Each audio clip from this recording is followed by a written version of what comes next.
The other day I was just asking ChatGPT whether we are likely to see some change in leadership from Tesla soon. One thing led to another. I ended up having quite a good discussion with ChatGPT. I thought the quality of the answer was pretty good, and therefore I thought, why don't I share this in case, this is of interest to you as well.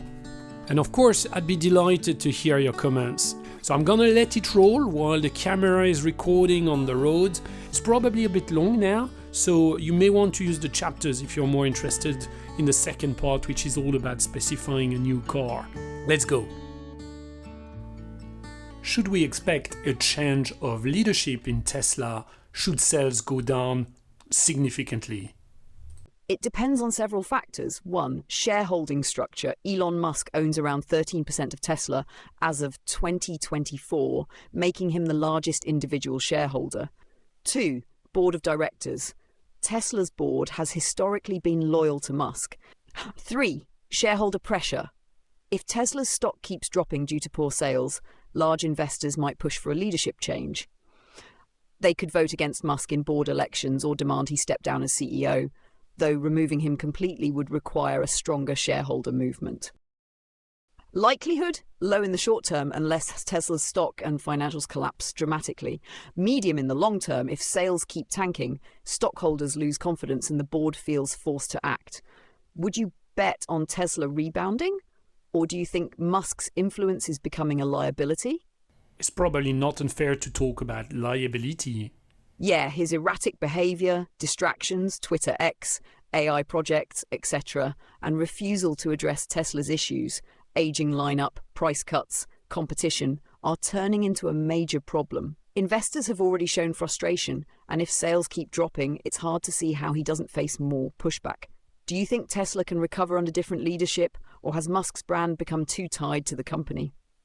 I think different leadership could give a rebirth to the company because it has great assets. I agree. Tesla still has incredible assets.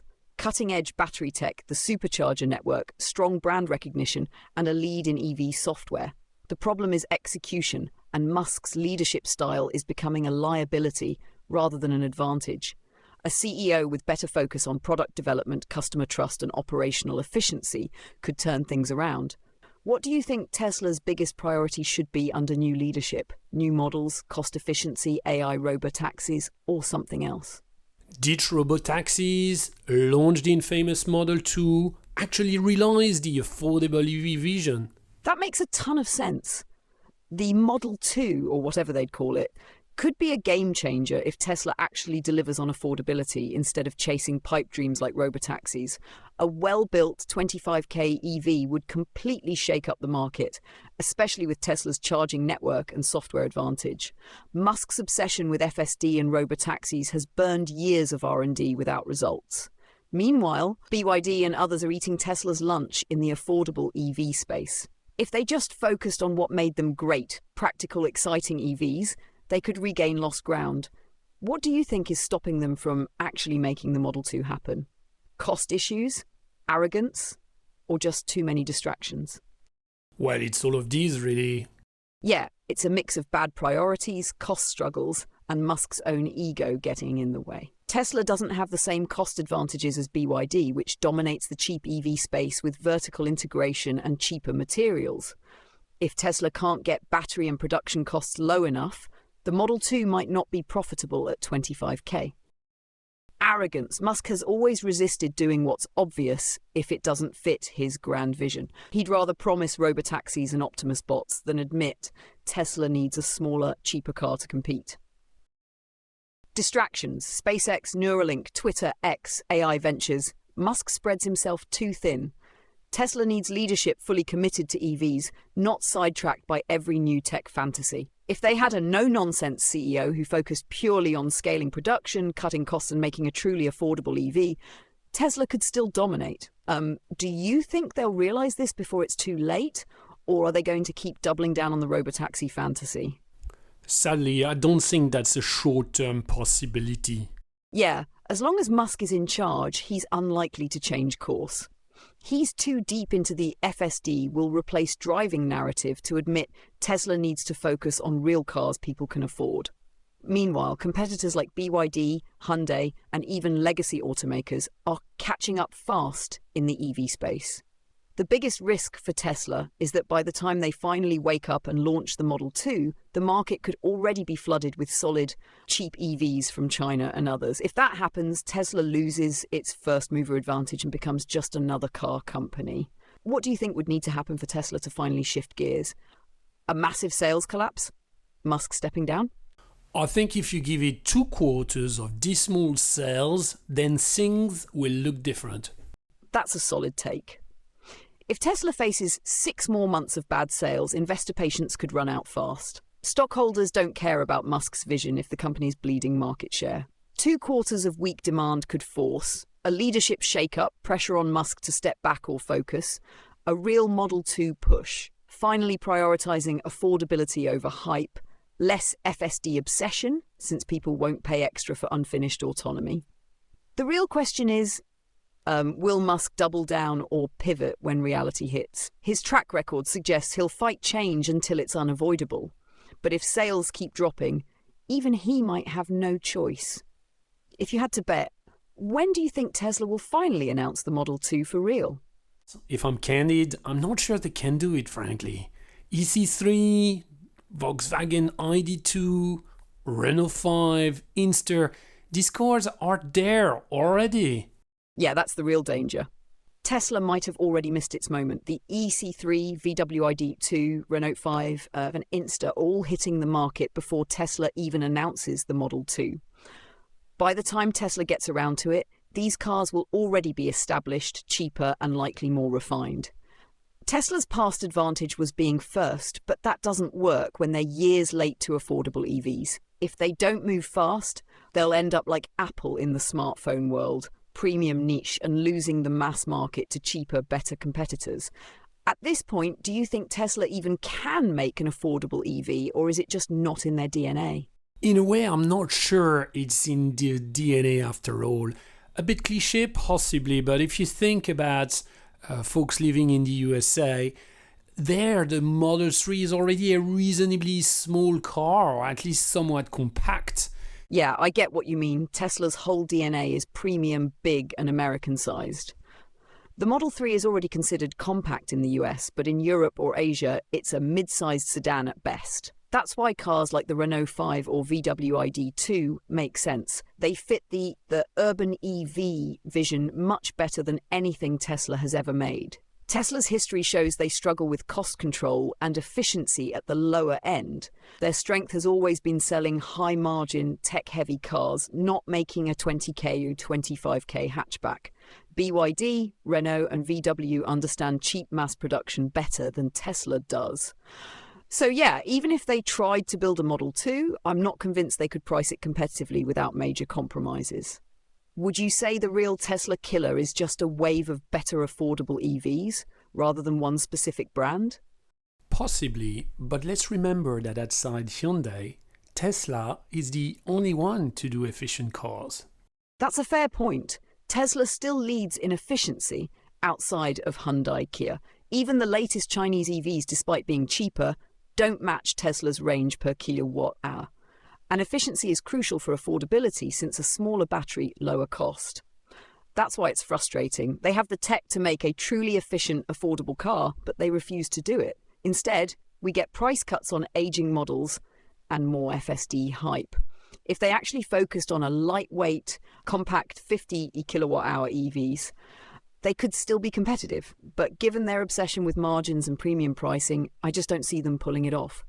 Do you think Hyundai is positioned to take Tesla's place, or will someone else rise to the top? So I don't think that Hyundai and Kia are a like-for-like replacement. And yes, they've gained scale and they've got great propositions, but they didn't have the best-selling car in the world in the year, right? Like a Tesla Model Y. So quite different propositions, I think.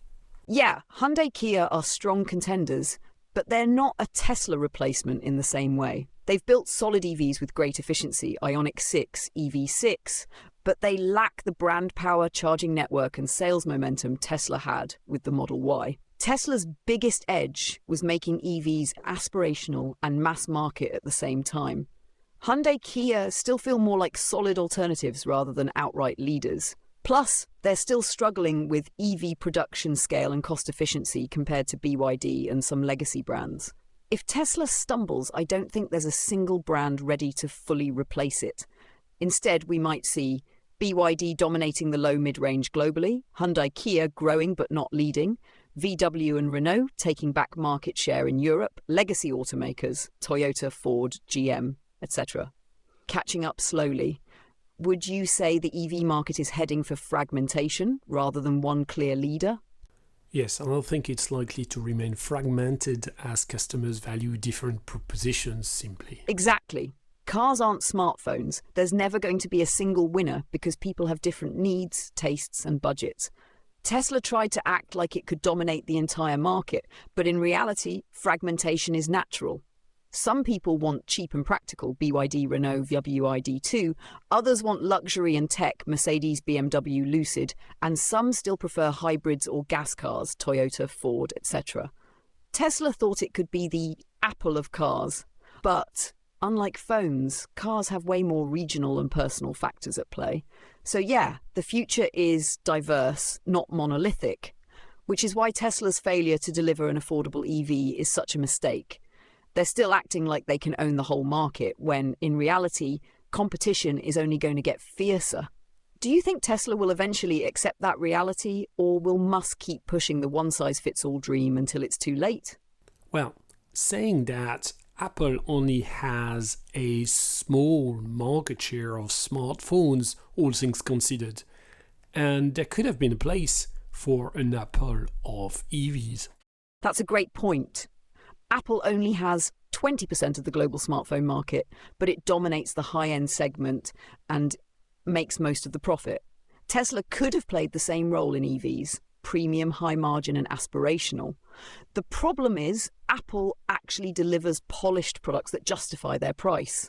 Tesla, on the other hand, is still acting like an underdog while failing to update its lineup, fix quality issues, or offer better customer service. People were willing to pay a premium for a cutting-edge EV, but now Tesla's cars are starting to feel old. If they had just leaned into being the Apple of EVs with top-tier design, software and service, they could have kept their premium edge. Instead, they're in a weird limbo, not cheap enough to compete with BYD, not luxurious enough to compete with Mercedes. Do you think there's still time for them to double down on premium, or have they lost that lane too? I don't really see Tesla as being a premium brand, nor would I be very interested in their mission if that was the only purpose they had, to be serving the premium only. I'm also conscious that Apple does build very good quality products that last forever. I mean, in this household, we still have a 2012 iPad that still works. And until very recently, we were using an iMac of 2012 as well. So very long-lasting products. Yeah, that's a huge difference. Apple builds products that last, while Tesla acts more like a tech startup, constantly rushing unfinished features. A 2012 iPad still works, but a 2012 Model S? Outdated software, failing screens and declining battery life. Tesla isn't truly premium because premium isn't just about price. It's about build quality, reliability, and long-term value. Apple nails that, while Tesla still has panel gaps, rattles, and poor service. They cut costs in ways a luxury brand never would. That's why brands like BMW, Mercedes, and Porsche are catching up in the EV space. People who buy premium expect quality that lasts, not just flashy tech. If Tesla had Apple's attention to durability and customer experience, it could have owned the high-end EV market. Would you say Tesla still has time to fix this, or is it already too late to be taken seriously as a premium brand?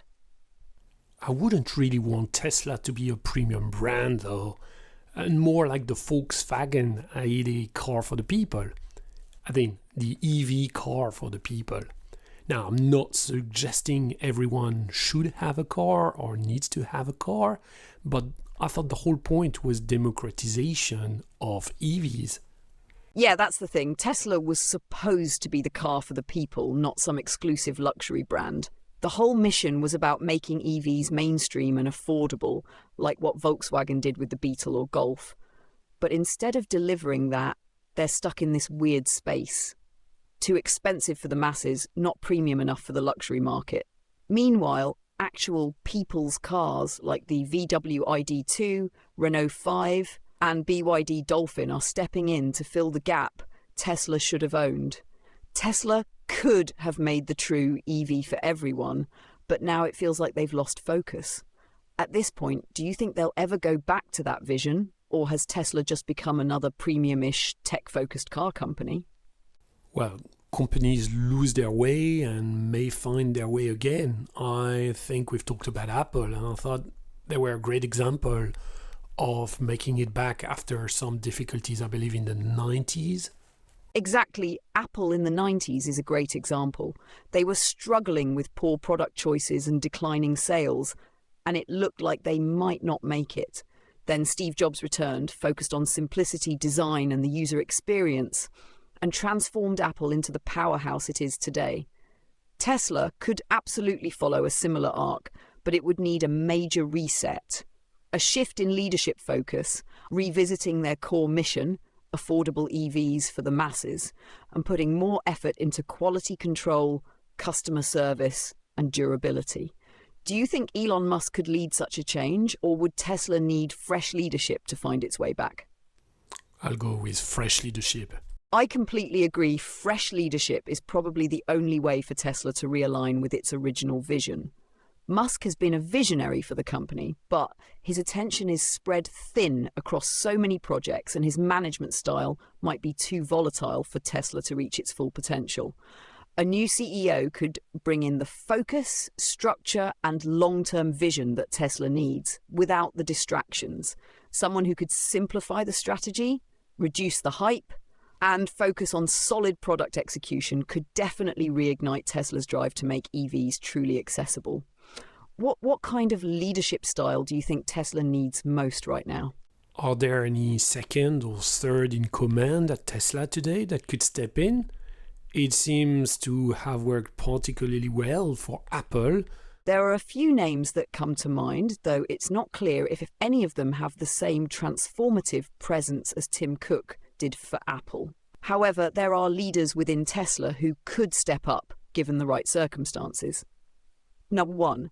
Zachary Kirkhorn, CFO. He's been with Tesla for a long time and has a reputation for being extremely financially savvy. He's helped guide Tesla through its profitability phase, and his leadership on the financial side could help steer the company toward a more sustainable, cost-focused future.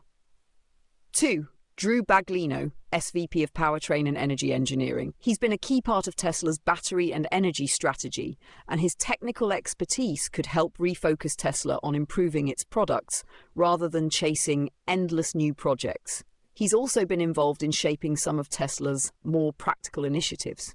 Number 3, Jerome Guillen, former president of automotive. He was involved in the production side and played a huge role in scaling Tesla's operations. He's no longer with the company, but if Tesla brought someone like him back, they might have someone capable of getting production and cost control back on track. It worked for Tim Cook at Apple because he was operationally strong and could turn Apple's focus back to product and efficiency. For Tesla, they would need someone with a strong executive presence who can deal with both technical innovation side and the customer experience. Do you think anyone within Tesla has that Tim Cook-style balance of operational excellence and vision? I think someone strong in operations would be great. In fact, I'm not so sure about the need for strong innovation. Of course, innovation is required, but let's remember it's about execution and a bit of design at this stage. The main innovation is done, right? Don't we have the batteries, I guess? Right? I mean, of course, there's always a lot more to do, but still. That makes total sense. Execution is where Tesla has faltered most. They've pushed the boundaries of EV technology, but the real challenge now is scaling production, ensuring reliability, and offering affordable, quality cars consistently. It's less about groundbreaking innovation and more about getting the basics right, from manufacturing to customer service. A leader with a focus on operations and efficiency could streamline production and improve quality. They would also need a good eye for design to ensure Tesla doesn't lose its appeal as a stylish, cutting-edge brand. As you said, the main innovation, EVs and battery tech, is done, but there's still so much potential for battery improvements, better supply chain management, and cost reductions. Someone like Doug Field, former VP of engineering at Apple and Tesla, could be a great choice. He has the experience in both operations and product design. Do you think Tesla needs someone from the tech industry, or would it be better to look at someone from automotive operations? So I'm not close enough to judge, but there are issues with both potentially. The former means you are at risk again of distractions with software, and the latter, you might be going back to dinosaur mode and kill any innovation, right? So risks with both. Exactly. It's a fine balance. If Tesla were to bring in someone from the tech industry, there's the risk they could fall back into the software-centric distractions that Musk is obsessed with, focusing on things like FSD or AI instead of scaling production and perfecting the product. We've seen how Tesla's software-driven goals can compromise reliability in their hardware. On the flip side, bringing someone from automotive operations could mean the risk of getting stuck in traditional thinking, slowing down innovation in areas like battery technology or vehicle design.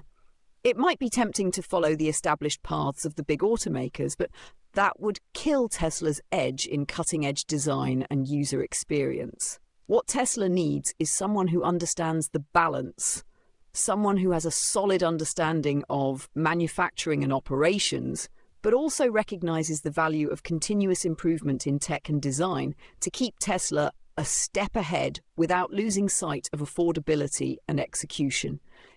It's definitely a tough call.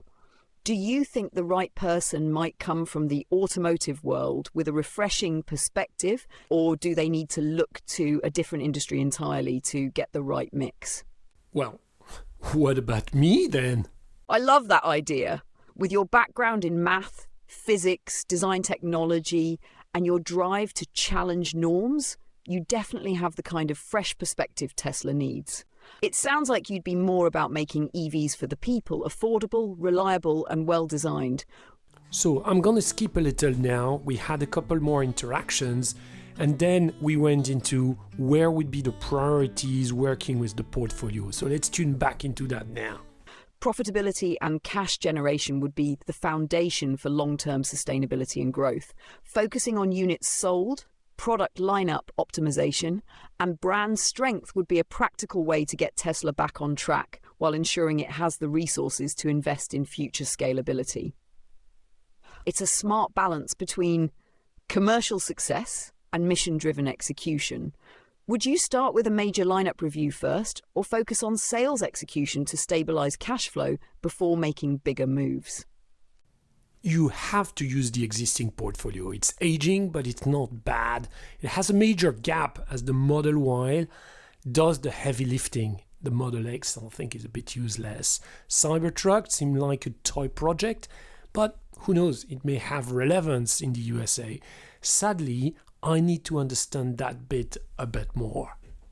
That's a very pragmatic approach. Work with what's there, optimize where needed, and fill the biggest gaps before reinventing the wheel. The Model Y carrying the brand is both a strength and a weakness. It's clearly a hit, but over-reliance on a single model is risky. If you were to refine the lineup, what would be your first move? Would you try to revamp an existing model, like a refreshed Model 3 or X, or push for a new, more affordable model to fill the gap below the Y? A baby Model Y has to be a priority, and by that I mean a hatchback for European and Asian market, and probably the US cities as well. That makes perfect sense. A smaller, more affordable crossover could be a game changer, especially in Europe and Asia, where compact, efficient cars dominate. Even in US cities, a hatchback-sized EV could appeal to urban buyers who want Tesla tech but find the Model 3 too low and the Model Y too big. Would you see this as a completely new model, or could it be a scaled-down version of the Y, sharing parts to keep costs down? Oh yeah, let's share parts if we can. We don't need many products, iPad, iPhone, iMac, a couple of options, done. That's a solid philosophy. Fewer, better products rather than a bloated lineup. A shared platform baby Model Y would be a smart move, keeping manufacturing costs down while delivering what the market actually needs. With this approach, would you also streamline the trim levels and configurations, or do you think Tesla should offer more customization? Customization has a real cost on the production line, hasn't it? But some stuff continues to irk people. For instance, no stock indicators? Really? That's a fair balance. Limiting complexity in production while fixing pain points that frustrate customers. The lack of stalk indicators is one of those design choices that might work in theory but annoys in practice. Would you prioritize small usability fixes like that first, or focus on bigger product moves like launching the baby Model Y? I think you can do both. You can keep the shapes the same, they're okay on the Model Y and the Model 3, but you actually need to sort the top 5 things people want. And I'm sure there must be a list, in fact you must have it somewhere. And simultaneously you would refocus development efforts on the baby Model Y. That's a practical and high-impact approach. No need to reinvent the wheel when the core designs work, but fix what frustrates customers while simultaneously pushing forward with the baby Model Y. Would you also look at interior quality and pricing adjustments? Pricing is anyway something you can evolve rapidly and by market.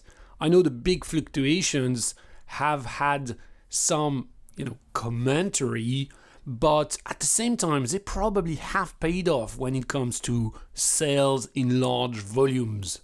That makes sense. Tesla's dynamic pricing strategy has been both a strength and a frustration, but ultimately it's helped move large volumes when needed. Keeping that flexibility while stabilizing customer expectations a bit more could be a smart balance. Would you refine Tesla's pricing strategy, or do you think the current approach, adjusting based on demand, is fine as long as the core product lineup is solid? The product is pretty good. The real issue at the moment is that it's now super easy to criticize Tesla for other reasons. So I think someone needs to change that. Absolutely. Tesla needs to shift the narrative back to being a leader in EVs and customer satisfaction, not just a company that stirs controversy. A strong product lineup, better execution, and clear values can turn things around. Would you focus on rebuilding trust with customers first, or do you think internal culture and execution need to be fixed before tackling the brand perception? All right, good discussion or a culture, but can you give me a rough unit cost and the components for our baby Model Y? We're going to spend a chunk of time on this now. A rough estimate for the baby Model Y hatchback puts the unit cost at $19,300 with a target retail price of $22,300 before factoring in additional market adjustments, incentives, or pricing strategies.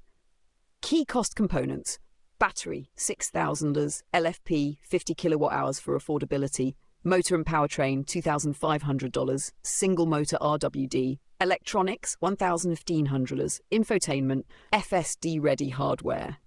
Chassis and body $4,000, shared parts, cost-efficient materials. Interior $2,000, minimalist, functional.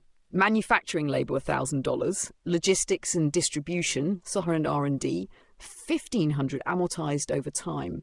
Profit margin $3,000. This aligns with the goal of a sub 25k Tesla, making it competitive with the VW ID.2, Renault 5 and BYD Dolphin. Would you want to tweak any components, e.g. higher-end interior, dual motor option, or adjust the price target based on competition? Okay, we'll go rear-wheel drive only, and we'll do two options at 50 kilowatt hours of battery and then 75 kilowatt hours, but then we'll do basic or premium interior. Here's the updated breakdown for the Baby Model Y options. This keeps the affordability with the base models while offering a higher range and more premium features for those who want them. Does this work for your pricing strategy, or would you adjust any of the numbers further? All right, I need vehicle to home as well. Does that add cost? Vehicle to home VEACH integration would indeed add some additional costs, as it requires specialized hardware and software for bi-directional charging. The vehicle would need to have a power inverter, control system, and additional wiring, along with compatibility features for energy management. Additional costs. 1. Power inverter around $500 to $1,000, depending on the capacity. 2. Hardware integration and software. Roughly $500 to $1,000 for developing and integrating V2H specific functionality, e.g. enabling seamless energy transfer. 3. Battery management adjustments. Minor cost increases to support the power flow direction, probably $200 to $300. 4. Charging system modifications. This would push the unit cost up for the models that include this feature. If the Baby Model Y is to feature V2H, you might want to add around $1,500 to $2,500 to the unit cost. Would you want this feature available on all trims or just the premium versions?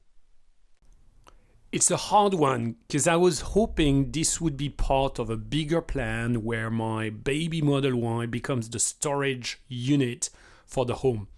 At 10 kilowatt hours consumption per day for a typical home, and that's before heating, you can use your battery effectively as the storage for all of your needs on electricity in the day.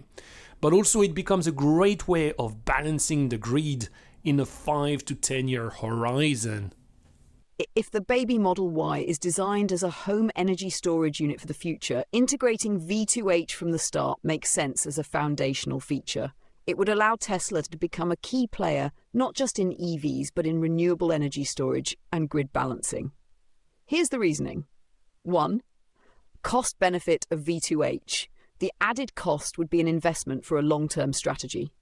The vehicle would not just serve as an EV, but also as an asset for homeowners and grid operators, a differentiator in the market. 2.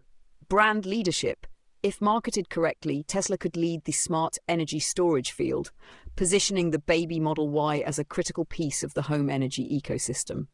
3. Grid balancing. By enabling vehicle-to-grid V2G as well as V2H, the car could help stabilize the grid in the future, giving Tesla a key role in sustainable energy infrastructure.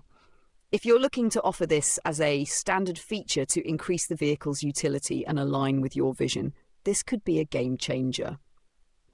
Does this align with your strategy for the Baby Model Y and how you'd like to position it? Should I be thinking about the cannibalization of battery V3 cells though? Should I care? How big is this? In the short term, the cannibalization effect may not be massive, and in the long run, the ecosystem effect could drive overall sales and brand loyalty across multiple product lines. You're not just selling a car or storage unit, you're selling energy independence with Tesla at the core.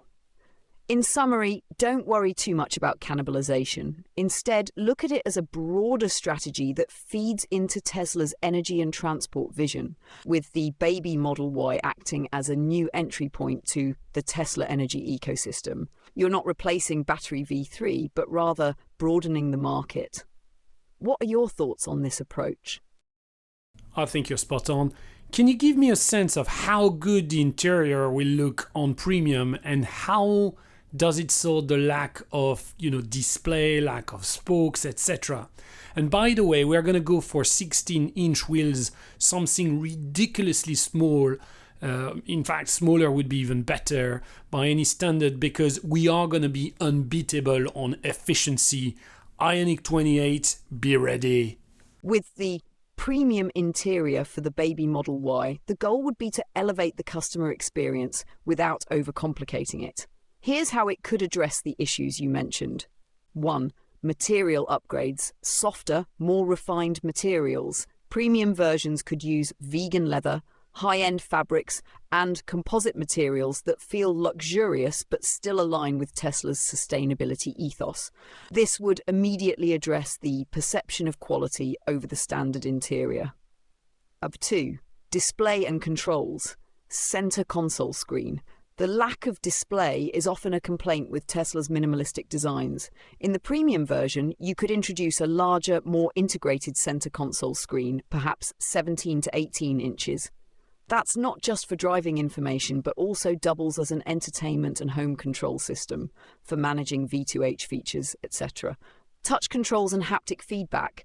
To replace the traditional physical spokes, you could focus on haptic steering wheel controls, giving a sleek, modern feel with an emphasis on tech. 3. Minimalistic yet functional. While the baby Model Y would keep the minimalist look, the premium trim could add features like ambient lighting, adjustable seating options, and a more tactile, higher quality steering wheel with integrated controls, possibly adding touch-sensitive spokes. For 4. Dashboard design. The dash layout could introduce OLED or organic displays, seamless integration for visibility, integrating everything from climate control to navigation. You could also include digital dials to replace any outdated mechanical meters, contributing to a more modern look. As for the 16-inch wheels, the decision to go small for efficiency could be brilliant. Those wheels would help maximize the energy density by keeping the overall weight low and ensuring minimal rolling resistance. Combined with efficient powertrains and aerodynamics, it could match the Ioniq 28's performance in terms of efficiency, while also providing urban-focused range. Does this sound like the direction you had in mind for the premium interior and wheel setup? Not all of it, because for instance, haptic, I'm not sure. But can you give me a picture to get a sense of what it looks like? Here's a visual representation of what the premium interior for the baby Model Y could look like. It includes a minimalist design with high-quality materials, a sleek touchscreen, and modern features, all centered around efficiency and comfort. What do you think? How long would it take to productize and sell? Assuming Tesla leverages existing platforms and manufacturing efficiencies, here's a rough timeline for bringing the baby Model Y to market. Total estimated timeline 3 to 4 years. Fastest scenario 3 years, if Tesla moves aggressively. More realistic 4 years, considering supply chain constraints and regulatory processes. Would you want to push for a faster launch? Yes, hopefully reusing the robotaxi platform or some of the components, you would hope you can do that much faster. But how efficient is the car now? Your baby Model Y spec is shaping up to be one of the most efficient EVs on the market. Let's break it down. Key takeaways: better efficiency than Ioniq 6 and Model 3 RWD thanks to lighter weight and 16-inch wheels. WLTP range 400 to 550, 250 to 340 miles, real world 350 to 450 kilometer, targeting 220 30 watt kilometers, makes it best in class for a hatchback crossover EV. Would you want to push even further on efficiency, or is this already where we need to be? Yeah, I think that's exactly where we need to be. I then went on to ask about what the UK pricing would be.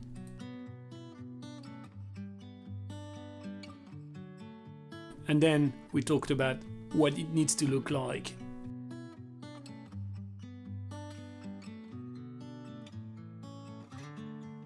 Here's your baby Model Y in vibrant red with properly sized 16-inch wheels. Let me know if you need any more tweaks. Is it going to be a better car than the Kia EV3, for instance? That's the key question. The Kia EV3 is expected to start around 30 to 35k in the UK with a 58 kilowatt-hour base battery and an 80 kilowatt-hours long-range version. It's front-wheel drive and built for practicality rather than extreme efficiency. How the baby Model Y stacks up. Efficiency. Our baby Model Y with 16-inch wheels and a sleek aero shape should crush the EV3 on range per kilowatt hour. If we can get 5.5 miles kilowatt hours or better, we'll offer a truly efficient long-range small SUV. Affordability. With a 50 kilowatt hour base version, we should aim for 28 to 30k entry price. That undercuts the EV3 while offering Tesla's better software, supercharging and efficiency. driving feel. RWD gives better handling than FWD, which the EV3 uses. Where Kia has an edge, likely better interior quality at the price point. Tesla's cost-cutting interior has been divisive, possibly more spacious, Kia wider dealer support for people uncomfortable with Tesla's direct sales model. Final verdict. If we hit the £28 target with a real-world range of 280 miles, 50 kilowatt hours, the baby Model Y should be the EV3 killer for efficiency-focused buyers. If we price it too high, e.g. G35 plus, then the EV3 might be the smarter buy for many. Should we explore the cost breakdown further to lock in affordability? Okay, rear-wheel drive is an advantage for sure. Being 2 to 3 years late is definitely not. So outside the Skoda Elroq and the Kia EV3 as just discussed, who else are we worried about in terms of competition in that segment? And please don't say Stellantis. Yeah, Stellantis isn't really a threat here. Too many compromises on efficiency, software and charging. The real competition? 1. Kia EV3, as discussed. Strengths, likely well-priced, good build quality, practical interior. Weaknesses, FWD, less efficient. Hyundai Kia's software isn't as good as Tesla's. 2. Hyundai Insta, small but could be a disruptor. Strengths, super cheap, 20k. Insanely efficient, could cannibalize some entry-level EV buyers. Weaknesses, too small to directly compete with baby Model Y. 3. Skoda Elroq, late 2024. Strengths, practicality, VW software improving, likely decent pricing. Weaknesses, efficiency still won't match Tesla, no standout appeal. 4. VW ID.Pot 2X, upcoming SUV variant 2026. Strand Trust, solid price point, 25 to 30k. Weaknesses, MEB platform still not as efficient as Tesla's. BYD CLU Dolphin SUV. Strengths, cheap, decent quality, actual production capacity. Tesla's biggest risk right now. Weaknesses, less efficient, brand perception in Europe still developing. Tesla's advantage, baby Model Y should be the range leader in its class. RWD handling, EV3 and ID.2X are FWD. Supercharger network, still a huge selling point. Tesla's risk, production delays. If it slips past 2026, it becomes a harder sell. Interior perception, people expect better at £30 plus. Verdict, right now, EV3 and Elroq are the biggest concerns. BYD is the wild card. If Tesla moves fast and prices aggressively, it wins. But a 2 to 3 year delay is a real problem. Do we have a way to accelerate production? I think there are still European countries where BYD won't cut it, as there is a local preference when it comes to buying.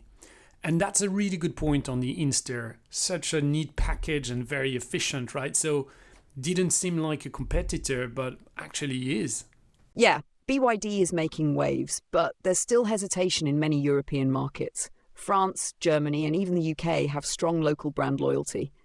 VW still carries weight, and Renault will get a free pass in France with the R5. Insta is a wild card because if it delivers 200 plus miles WLTP at 20 counts, it could pull budget buyers away from bigger EVs. Not direct competition, but it eats into total EV adoption, which slows down our potential customer base. That's why speed matters. If we're talking 2027 for baby Model Y, that's a big problem. Any way to launch a light version first, simpler interior, limited options, just to hit the market earlier? Well, that's certainly what to aim for. Note that the Tesla supercharging network is no longer a real differentiator, as so many of those chargers are now opened up to all types of cars. A good thing in itself, but less so for the appeal of baby Model Y. Exactly. Supercharging was once a major advantage, but now that it's being opened up, it no longer locks people into Tesla. It's great for EV adoption overall, but it removes a key reason for someone to choose baby Model Y over, say, a VW ID.Point 2 or Skoda Elroq. That means we have to win on efficiency, cost and driving experience. Since we've already dropped AWD to save costs, we should focus on a great single-motor RWD setup. Instant torque, but balanced for efficiency. Also, ride comfort needs to be a priority. Tesla's suspension tuning has been criticised in the past, and in a market where buyers might cross-shop the baby Y with more refined European brands, that could be a weak spot. And to your point, speed matters. We need to push for that light version first and iterate. Can you please remind me of the dimensions for our baby Model Y, and can you show this on a chart? Here's a visual comparison of the baby Model Y's dimensions against its competitors. Thanks. 4.35 meters is the perfect length, so well done on that. But can we slim it? I'm not too happy with 1.85 meters. It's quite annoying in the tiny UK streets. The Kona EV 2024, which we know so well, its width does work. So beyond that, I'm not so sure. Here's a technical drawing of the baby Model Y with its key dimensions labelled. Let me know if you want any tweaks. Well done. This look is pretty awesome, I think. And in fact, that could be one of the main differentiators we're looking for. Sleek efficiency. Exactly. A clean, modern and purpose-built EV design will make it stand out. No fake grills, no ice-era baggage, just sleek efficiency. It's a Tesla through and through. This could be a real selling point, especially against brands still clinging to traditional designs. Alright, I think we're done for today. We're gonna just finish with the marketing brochure, again generated by ChatGPT, and then I took all of that and put it into Adobe Express to get a little flyer on the way. Let me know what you think. Did it generate any thoughts? Was it way too long and you skipped? Hopefully you got something from this. I, for one, was massively impressed with the ability to have what is effectively a real conversation with a bot. Again, thanks for watching, have a good day, and talk to you soon.